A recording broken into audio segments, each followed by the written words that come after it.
Hey y'all, editing TK here.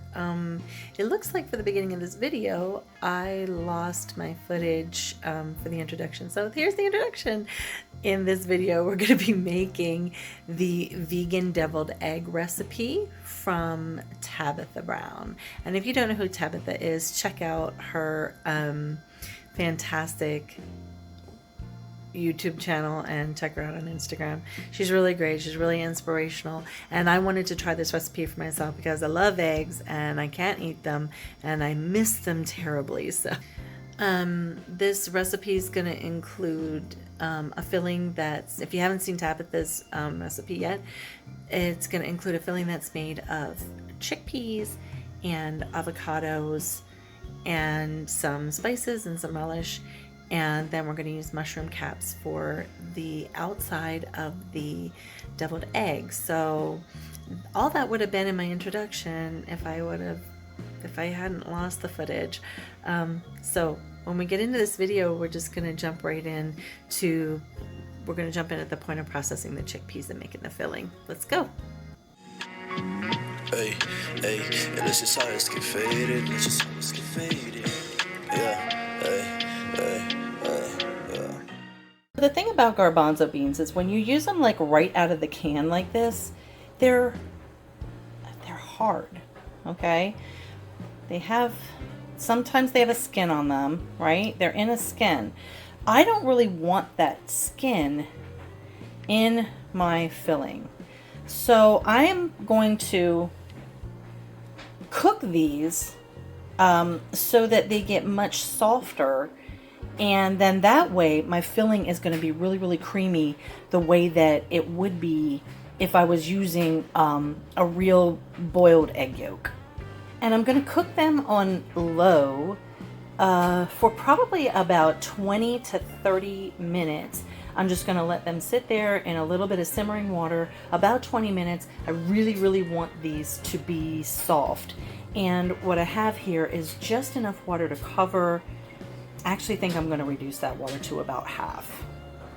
Okay, so our beans have been simmering in this pot. You can see the skins have come off. So we're going to separate those, but I just wanted to show you how the bean squishes now. You can see how much softer that is, and of course once you get the skin off though.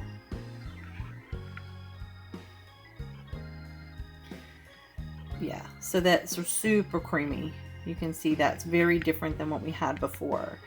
So I'm gonna go through and I'm gonna get all this skin out, because really all I want is the meat of the garbanzo. And these are gonna have to cool and they're gonna have to drain a bit because I don't want all that water in my filling. So we'll be right back once our garbanzos are ready. So my thought is, if I leave that skin in my filling, it's not going to be real smooth and creamy like a regular cooked egg yolk would be. Okay, these are my mushroom caps that I decided to use. They are not white mushroom caps. They are baby bellas. And I like baby bellas because they're more meaty and they just have a firmer texture than the white cremini mushrooms. Plus they're usually a little bit bigger. I did soak these in the pickle juice. I chose dill pickle juice. I did not put the black salt in these because there's a caveat about black salt. It does contain fluoride at toxic levels. If you consume fluoride at toxic levels, it can hurt your liver, kidneys. Here's the thing about it though. Lots of compounds like that contain different things at toxic levels if you eat enough of it. And that's what I mean by black salt contains fluoride at toxic levels, is if you eat enough of it. And the problem with Tabitha's recipe is she said she put some black salt in the pickle juice, but she did not say how much. I did find a recipe online that shows putting half a teaspoon into the filling, and that's what I'm going to do, but I did not put these in any black salt. But that said, the outside of an egg really doesn't contain the flavor of the sulfur flavor that eggs contain anyways, and these mushrooms are supposed to represent the sulfur flavor. The pickle juice changes the solidity of the mushrooms and makes them firmer. And so that's why you would still soak them in pickle juice. But I did not put the black salt in these. Anyways, you would want that in the filling, not really in the outside of the egg. The outside of the egg doesn't contain that sulfur flavor. Okay, so let's have a little talk about black salt.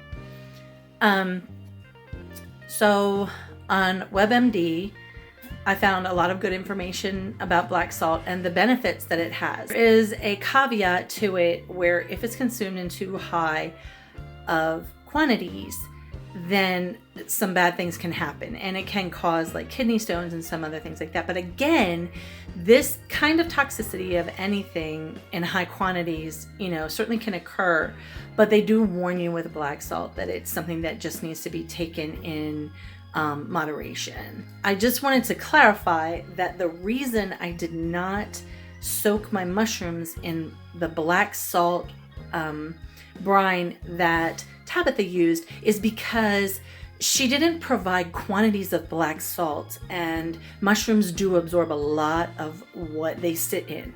So to avoid any potential issues for me, because obviously toxic levels can differ from person to person, I just decided to omit that step.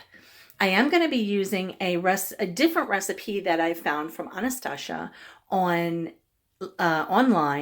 and we're going to be adding avocado to bring some more butteriness to this filling. And it does list a half a teaspoon of black salt to use for the filling. So that's what I'm going to go with. Okay, so what we've got in here are chickpeas. We have this is the brand of black salt I purchased. I would suggest finding it at an Indo-Pak store, or if you look on Amazon, you can get it, but make sure you get a reputable brand. It is manufactured commercially in Pakistan, India, Bangladesh, and Taiwan. So I've got my half a teaspoon of black salt in there. That stuff really does smell like sulfurous eggs. So even though I think I'm making probably a little bit more filling than what Tabitha made, plus I'm adding the avocado, which is tasteless. I still think there's enough black salt in there to give it some taste without it tasting like rotten eggs. Now I'm using a blender because I don't know where my food processor is. But there's lots of other stuff that's going to go in here because this is where I depart from any other recipe. No onion salt, no garlic, whatever. This is where I'm going to use a southern deviled egg recipe. So there's going to have some mustard, some vegan mayonnaise, and there's going to be some probably cayenne. I think there's cayenne pepper in the recipe I'm using. And we are just going with that smooth. There's no relish. I'm not putting dill in there. I'm going with a really basic deviled egg center. We are going to blend this up because that is not an auditory experience that I want to put in this video. And we'll be right back to take a look at it, and we'll fill those mushroom caps. Okay, so this is what we have. It is not super yellow. It's not as smooth as I really would have liked, but I think it's better than having the skins in there from those chickpeas. It needs a little more mustard, so I'm gonna go ahead and put mustard in it. We'll see where it goes. This definitely, in the end, I decided to do the southern thing and put the pickle relish in. Don't know, I think Tabitha did that too. It's just, once you get this recipe made, it is really savory, and I feel like deviled eggs just tend to be, because there is so much bland in an egg yolk, I feel like with chickpeas and with the avocado in there, that you are imparting flavor, whereas with a regular deviled egg, you're really trying to bring flavor up because you're combating that blandness of the egg yolk. It's fine. I did add some hot sauce to this as well. I added a 1/4 teaspoon of cayenne pepper, and I added a teaspoon of Tabasco to this because, as Tabitha would say, that's my business. I like a little bit of spice in almost everything I eat. So, but you don't have to add that. It's delicious the way it is. And the filling really tastes good. And it really does taste like a deviled egg. Now, I'll tell you, my family, my moms and my grandmoms never made deviled eggs with pickle relish in it. That is something that I learned once I moved to the South, that's pretty typical. So I felt that once I did this recipe, which is largely like my mother and my grandmom's, that this really needed something to cut the intense flavor. So from really what I remember, this tastes pretty much like deviled eggs. The true test is going to be when my son and my husband try it, but we'll see what happens later on. Okay, so I wanted to give you a little bit of background about why I tried this recipe. If you've watched any of my other videos, you've seen that I've made like bacon and cheese and apple biscuits. I am not a vegan in the strict sense. As it has been explained to me, being a vegan is a whole lifestyle. I do eat meat, but one of my things is I'm allergic to eggs. I have a bad gut allergy to eggs, and I have mistakenly eaten them. I have deliberately eaten them just to try something, but I always pay a pretty good price for it. And for me to just sit down and eat like 2 scrambled eggs, I'd be in the hospital. Like, I'd be so sick.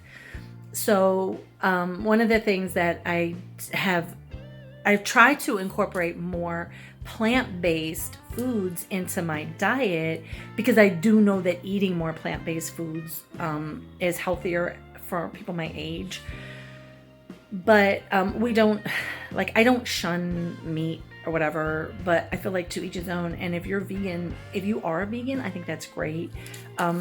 It's a huge commitment, and just one that I don't make. But that said, I'm always looking for ways to have some sort of egg dish that I miss a lot, and incorporate that more. Last year I found Just Egg, which is a mung bean that when you cook it, with the properties of it, and this fascinates me too, the like physical properties of things that change under heat and turn into other things. Like, that's really cool. I mean, it's not really alchemy, is it? But it kind of is. So,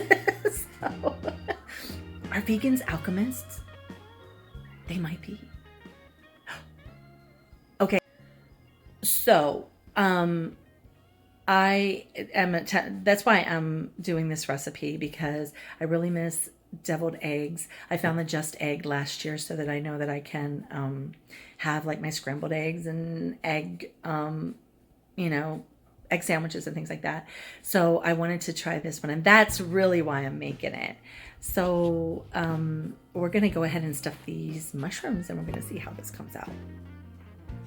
Okay. My husband tried one, y'all. Let's see what he thinks of it, because he's been eating deviled eggs in the South for a long time. Tell us what you think. It's the acquired taste. Do you think it's like deviled eggs, or do you think it's like devil stuffed mushrooms?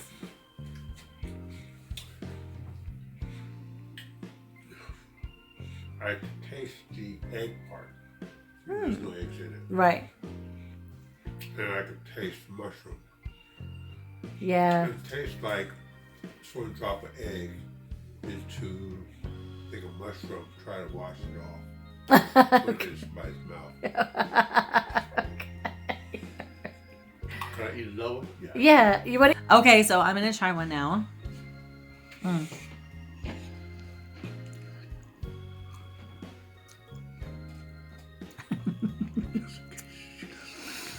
Very funny. Okay, so here's the thing. I soaked my mushrooms in pickle juice. They absorbed a lot of pickle juice. I don't really feel like you have to do that. Or soak them in like maybe sweet pickle juice. But that said, this is actually pretty good. Does it taste like a deviled egg? I don't really feel like it tastes like a deviled egg, but it does taste like a deviled egg stuffed mushroom. And it's actually very good. And I would serve these. I would probably serve these. I really love them. So thank you, Tabitha, for the great idea. And I will see you guys in my next one. Bye. Hey, hey, let's just all get faded. Let's just all get faded. Yeah.